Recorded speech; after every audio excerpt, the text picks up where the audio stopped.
जय Hind and hello guys, स्वागत है आपका आपके अपने YouTube चैनल ज्ञानदेह होस्ट में। और इस वीडियो में मैं आपको बताने वाला हूं Jharkhand police constable online form 2024 mobile से या फिर कह लीजिए कि फ़ोन से कैसे भरना है इसके बारे में। यहां पर आपको रजिस्ट्रेशन से लेकर के प्रिंट तक की जानकारी स्टेप बाय स्टेप दी जाएगी। साथ ही साथ जो आपसे आपकी फ़ीस जमा नहीं हो पा रही है, क्योंकि यहाँ पर नेट बैंकिंग का ऑप्शन है और नेट बैंकिंग में भी SBI का, HDFC का, ICICI बैंक का, इनमें से किसी भी बैंक का ऑप्शन नहीं है। तो ऐसे में यहाँ पर गाइज आप फीस नहीं जमा कर पा रहे, तो मैं आपको बता दूं कि आप मेरे द्वारा भी अपनी एप्लीकेशन फीस जमा करा सकते हैं। मैंने कल फॉर्म पेमेंट को लेकर के वीडियो बनाई थी और उसमें मैंने कहा था कि आप मेरे द्वारा पेमेंट कराइए। मैंने अभी तक 20 से ज़्यादा कैंडिडेट का पेमेंट भी किया है और यहाँ पर आपको मेरे से पेमेंट कराने के लिए 100 रुपये एक्स्ट्रा चार्ज देना होगा। आपकी मर्जी है, आप कराइए या फिर नहीं कराइए, पर जो मेरा यहाँ पर चार्ज है, क्योंकि मैं करता नहीं हूँ पेमेंट, पर जब मैं देख रहा हूँ कि यार इतना बड़ा फॉर्म है, अगर आपने यहाँ पर पेमेंट नहीं किया तो फिर आपका ये भर्ती मिस हो जाएगा और बाद में क्या पता कब आए ना आए भी तो तब तक आप ओवरेज हो जाएंगे। इसलिए मैं आप अपनी तरफ से एक तरीके से हेल्प ही कर रहा हूं और इसके बदले आपको 100 रुपये मेरी फीस का चार्ज देना होगा। अगर आप कराना चाहेंगे करा लीजिएगा। मैं आपको इस वीडियो में बताऊंगा लास्ट में कि कैसे आपको मेरे द्वारा पेमेंट कराने के लिए कहां पर जानकारी सेंड करनी है। पहले आप ये जान लें कि कैसे आपको इसमें शुरू से लेकर के आखिरी तक मोबाइल से अप्लाई करना है। तो मैंने आपको वीडियो के डिस्क्रिप्शन में हमारी वेबसाइट का लिंक दिया है। ये लिंक आप जैसे ही ओपन करेंगे आपके सामने इस फॉर्म की जानकारी आएगी। आप यहां पर पूरी की पूरी जानकारी चेक करते हुए आएंगे। साथ ही साथ मैंने इसको लेकर के जो अभी तक वीडियो बनाई है वो भी आप यहां पर देख सकते हैं। पेमेंट फोटो अपलोड को लेकर के, फिर अगर आपने रजिस्ट्रेशन के अंदर कोई मिस्टेक कर दी उसको आप कैसे एडिट करेंगे, करेक्शन कैसे करेंगे, उसके बारे में जानकारी दी है। पेमेंट में प्रॉब्लम है तो आप इस वीडियो को वॉच करेंगे। एंड अभी आपको यहां पर इंपॉर्टेंट लिंक के सेक्शन में अप्लाई ऑनलाइन लिंक ओपन करना है। आपके सामने वेबसाइट आएगी। यहां पर आने के बाद में आपको अप्लाई ऑनलाइन पर क्लिक करना है। अब गाइज यहाँ पर आप सबसे पहले आपका जो फर्स्ट नेम है वो 10th के सर्टिफिकेट के अकॉर्डिंग एंटर करेंगे और आपको फिर इसके बाद में जो आपका लास्ट नेम है वो एंटर करना है। एंड देन फिर जो आपका फुल नेम है वो आप यहाँ पर इसमें एंटर कर देंगे। ये एंटर करने के बाद में यहाँ पर आपका जो डेट ऑफ बर्थ है वो आपको सिलेक्ट कर लेना है। कैलेंडर के ऊपर क्लिक करके जो भी आपका ईयर है, पहले आपको यहाँ से जो भी आपका ईयर है वो सिलेक्ट कर लेना है। ये सिलेक्ट करने के बाद में यहाँ से मंथ और फिर यहाँ से आपका डे। एंड देन यहाँ पर आएगा आपका फादर नेम, तो आपको फादर नेम एंटर करना है। 10th के सर्टिफिकेट के अकॉर्डिंग आपका मदर नेम एंटर करना है। जेंडर यहां से आपको अपना सिलेक्ट कर लेना है। मोबाइल नंबर एंटर करना है। मोबाइल नंबर को दोबारा डाल करके वेरीफाई करना है। फिर आपको आपका आधार नंबर एंटर करना है। आपकी ईमेल आईडी एंटर करनी है। ईमेल आईडी को दोबारा डाल करके वेरीफाई करना है। नेशनलिटी में आप इंडियन सेलेक्ट कर लेंगे। विजिबल आइडेंटिफिकेशन मार्क में आपको उसके बारे में लिखना है जो कि आपकी बॉडी के ऊपर परमानेंट मार्क है। तो जहां पर भी आपकी बॉडी के ऊपर परमानेंट मार्क है उसके बारे में आप यहां पर लिख देंगे। अगर आपकी बॉडी के ऊपर कोई परमानेंट मार्क नहीं है तो आप यहां पर नो मार्क लिखेंगे, NOMARK, तो आपको ये लिखना होगा।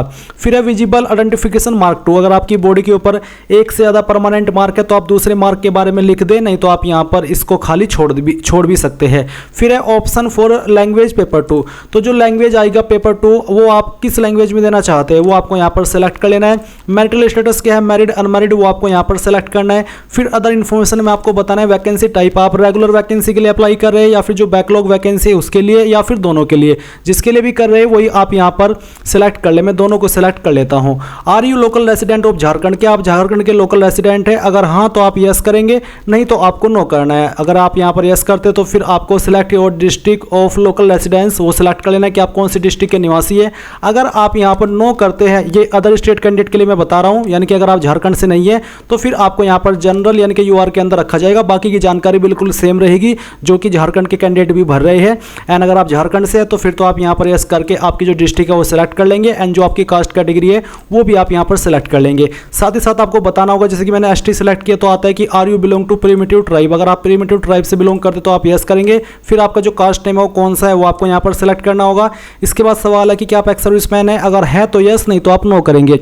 फिर इसके बाद क्या आपने यहाँ पर 3 साल की सेवा की है होम गार्ड के रूप में या फिर 6 महीने की कम से कम, अगर हाँ तो यस, नहीं तो आपको नो करना है। इसके बाद क्या जो रिजर्वेशन कोटा है उसके लिए आप क्लेम कर रहे हैं, अगर हाँ तो यस, नहीं तो यहाँ पर भी आप नो कर देंगे। अब आती है क्वालिफिकेशन की जानकारी। तो आपको 10th की इन्फॉर्मेशन देनी है। 10th आपने किस बोर्ड से किया है उस बोर्ड का नाम आपको यहाँ पर एंटर करना है। तो बोर्ड का नाम आप दे देंगे। किस महीने और किस साल के अंदर आपने आपकी 10वीं पास की है वो साल आपको यहाँ पर सेलेक्ट कर लेना है इस तरह से। एंड देन फिर डन के ऊपर क्लिक करेंगे। रिजल्ट स्टेटस में पास सेलेक्ट कर लेंगे। 10th का रोल नंबर क्या है वो आपको यहाँ पर एंटर करना है। एंड देन फिर यहाँ पर परसेंटेज कितनी थी आपकी वो आपको एंटर करनी होगी। अब आता है एड्रेस, पहले कोरस्पोंडेंस यानी कि प्रेजेंट एड्रेस। तो आप यहाँ पर लाइन फर्स्ट 2 के अंदर जो आपका एड्रेस है वो लिखेंगे। सिटी, विलेज या फिर टाउन का क्या नाम है वो आप यहाँ पर लिख देंगे। स्टेट यहाँ से आपको आपकी सेलेक्ट कर लेनी है, जो भी आपकी स्टेट है वो आप सेलेक्ट कर लीजिएगा। डिस्ट्रिक्ट आपकी कौन सी है वो आपको सेलेक्ट करनी है, फिर आपका पिन कोड यहाँ पर डाल देना है।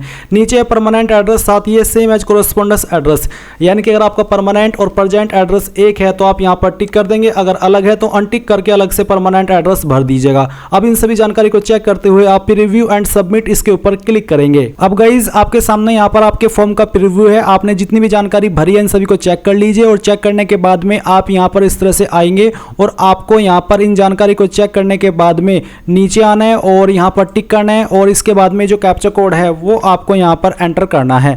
एंड ये एंटर करने के बाद में आप यहाँ पर सबमिट एंड नेक्स्ट इसके ऊपर क्लिक करेंगे। इसके ऊपर क्लिक करने के बाद आप यहाँ पर देखेंगे कि जो आपका राशन है वो हो चुका है और आपके सामने यहाँ पर आपकी राशन नंबर की जानकारी दी गई है। अब आप यहाँ पर सिंपली लॉगिन के ऊपर क्लिक करेंगे। नाउ आपके सामने लॉगिन का पेज आएगा। अब आपको यहाँ पर आपका राशन नंबर एंटर करना है जो कि अभी आपको मिला है, डेट ऑफ बर्थ डालनी है जो अभी आपने फॉर्म के अंदर भरी है, ये कैप्चा कोड डालना है और लॉगिन के ऊपर क्लिक करना है। अब यहाँ पर आपको डिस्ट्रिक्ट वैकेंसी लिस्ट का ऑप्शन देखने को मिलेगा। बेसिकली आपको यहाँ पर आपकी डिस्ट्रिक्ट की प्रेफरेंस देनी है। यहाँ पर सिर्फ 16 डिस्ट्रिक्ट ही दी गई है, तो इन्हीं में आपको प्रेफरेंस देनी होगी। बाकी डिस्ट्रिक्ट को प्रेफरेंस देने का यहाँ पर कोई भी ऑप्शन नहीं आ रहा है, तो आप इन्हीं में से आपको जिसको जो नंबर पर प्रेफरेंस देनी है वो सिलेक्ट कर लेना है। जैसे कि अगर आपको इसको दूसरे नंबर पर देनी है तो आप 2 रखेंगे, अगर आपको इसको पहले पर देनी है तो पहला। इसी प्रकार से आपको जिसको जिस नंबर पर प्रेफरेंस देनी है वो आप यहाँ पर दे सकते हैं। एक नंबर को आप, एक डिस्ट्रिक्ट को आप एक ही बार प्रेफरेंस दे सकते हैं, ऐसा नहीं है कि आप उसको बार बार प्रेफरेंस के रूप में दे दे। तो इस तरह से आप इनको प्रेफरेंसेस के रूप में देने के बाद में वैकेंसी सबमिशन एंड नेक्स्ट इसके ऊपर क्लिक करेंगे। अब यहाँ पर आपके सामने आपकी एप्लीकेशन फीस का अमाउंट आएगा। आप यहाँ पर देख सकते हैं आपको पहले ही वार्निंग दी है कि अगर आपका फीस अकाउंट से कट हो जाती है और अपडेट नहीं होती तो ऐसे में आपको 24 से 48 घंटे का वेट करना है।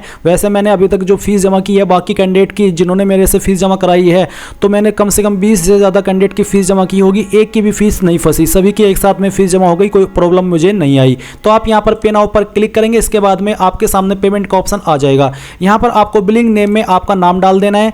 एड्रेस में जो एड्रेस आपने फॉर्म के अंदर भरा है वो एड्रेस आप लिखेंगे। जिप कोड में जो आपका पिन कोड है, जो आपका एड्रेस का कोड होता है पिन कोड, वही आपको डालना है, कोई अलग से जिप कोड नहीं होता है। फिर आप यहाँ पर आपकी सिटी लिखेंगे और इसके सिटी ऑटोमेटिकली और स्टेट ऑटोमेटिकली आ जाएगी, साथ ही साथ कंट्री भी ऑटोमेटिकली ही आ जाएगी। जैसे आप जिप कोड डालेंगे सिटी स्टेट ये अपने आप आ जाएगा। फिर आप आपका मोबाइल नंबर डालेंगे जो कि आपने रजिस्टर किया है। फिर ईमेल आईडी डालेंगे जो कि आपने यहाँ पर अभी फॉर्म के अंदर भी भरी है। फिर आप यहाँ पर सेलेक्ट करेंगे नेट बैंकिंग का ऑप्शन। इसमें यहाँ पर सिर्फ और सिर्फ यही बैंक के ऑप्शन दिए हैं, स्टेट बैंक का भी यहाँ पर ऑप्शन नहीं है, जिसके चलते काफी सारे कैंडिडेट के सामने प्रॉब्लम आ रही है। और ना ही डेबिट कार्ड का ऑप्शन है, ना ही क्रेडिट कार्ड का ऑप्शन है, ना ही यूपीआई का ऑप्शन है। वो इसलिए नहीं है क्योंकि ये चीजें काफी सारी प्रॉब्लम करती है। डेबिट कार्ड से एरर आता है फीस को जमा करने में, फिर कैंडिडेट की फीस फंस जाती है और वो परेशान हो जाता है। इसलिए इन्होंने यहाँ पर नेट बैंकिंग के ही ऑप्शन रखे हैं जो कि सबसे कम प्रॉब्लम करते हैं। तो यहाँ पर गाइज अगर आपके पास नेट बैंकिंग नहीं है और आप परेशान है कि हम कैसे फीस जमा कराएं, तो आप मेरे द्वारा अपनी एप्लीकेशन फीस जमा करा सकते हैं।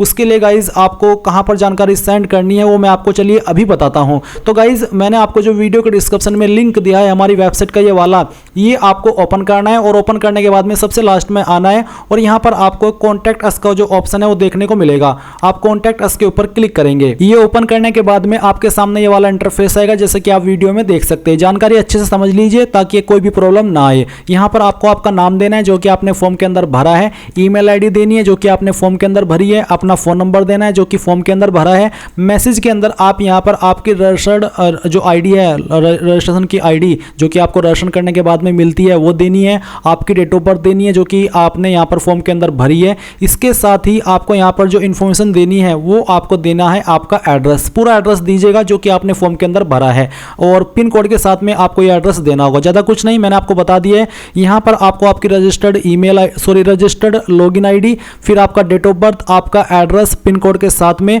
और साथ ही आपको यहाँ पर सबसे बाद में लिखना है Jharkhand police constable fees payment. Jharkhand police constable constable fees payment इसलिए लिखना है ताकि इसी से मुझे पता चले कि ये जानकारी किस चीज़ की है और मुझे इसका क्या करना है। क्योंकि गाइज मेरे पास और भी काफ़ी सारे एग्जाम के एडमिट कार्ड, आंसर की, रिजल्ट चेक कराने की इन्फॉर्मेशन आती रहती है, तो अगर आप डिपार्टमेंट नेम नहीं लिखेंगे तो मुझे समझ में नहीं आएगा। इसलिए रजिस्टर्ड आईडी, आपका डेट ऑफ बर्थ, आपका एड्रेस पिन कोड के साथ में, और साथ ही आपको लिख देना है Jharkhand police constable fees payment, and then आप सबमिट जैसे ही करेंगे ये जानकारी मेरे पास आ जाएगी और मैं आपको कांटेक्ट करके आपसे पेमेंट करूंगा और फिर आपसे वो पेमेंट लूंगा भी, जो कि 100 रुपये आपको एक्स्ट्रा देने होंगे। एंड यहाँ पर पेमेंट करने के बाद में आपको मुझे क्या करना है, इंस्टाग्राम पर मैसेज करना है। अगर आप इंस्टाग्राम चलाते हैं तो मैं आपको यहाँ पर दिखा रहा हूँ, ये मेरा यूजर नेम है AMZADMALIK00। आपको सर्च करना है और इसमें मुझे फॉलो करने के बाद में मैसेज करना है कि सर मैंने अपनी इन्फॉर्मेशन भेज दी है, चेक कर लीजिए। क्योंकि इंस्टाग्राम पर मैं अवेलेबल रहता हूँ और मैं यहाँ पर आपका मैसेज देख करके आपकी फीस जमा करूँगा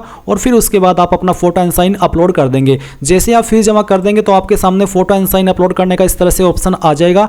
आप यहाँ पर सिंपली चूज फाइल के ऊपर क्लिक करेंगे और जहाँ पर आपका फोटो है वो अपलोड कर लेंगे। इसमें आपके फोटो का साइज 20 से 50 KB के बीच में होना चाहिए। फॉर्मेट JPEG, PNG, JPG इसमें से कोई भी चल जाएगा। साइन का साइज 5 से 20 KB के बीच में रहना चाहिए। तो आप जैसे ही चूज फाइल के ऊपर क्लिक करेंगे आप फोटो सेलेक्ट हो जाएगा और फिर आप यहाँ पर अपलोड के ऊपर क्लिक करके उसको अपलोड कर देंगे। एंड देन आप फाइनल सबमिशन नेक्स्ट के ऊपर क्लिक करेंगे तो आपका फॉर्म फाइनल सबमिट हो जाएगा और आप अपने फॉर्म का फाइनल प्रिंट आउट ले पाएंगे। तो इस तरह से गाइज आप लोग ये फॉर्म भर पाएंगे। मैंने यहाँ पर पूरी जानकारी दे दी है। अगर आप मेरे द्वारा पेमेंट कराना चाहते हैं तो मैंने आपको बता दिया है, 100 रुपये एक्स्ट्रा आपको पे करने होंगे और कैसे जानकारी भेजनी है वो भी मैंने आपको बता दी है। वीडियो को अच्छे से रोक करके दोबारा सुन करके समझ लीजिएगा कि मैंने कैसे बताया है और क्या क्या जानकारी बताई है भेजने को, तभी आपकी जो मैं फीस है वो पे कर पाऊंगा। So thanks for watching. जय हिंद।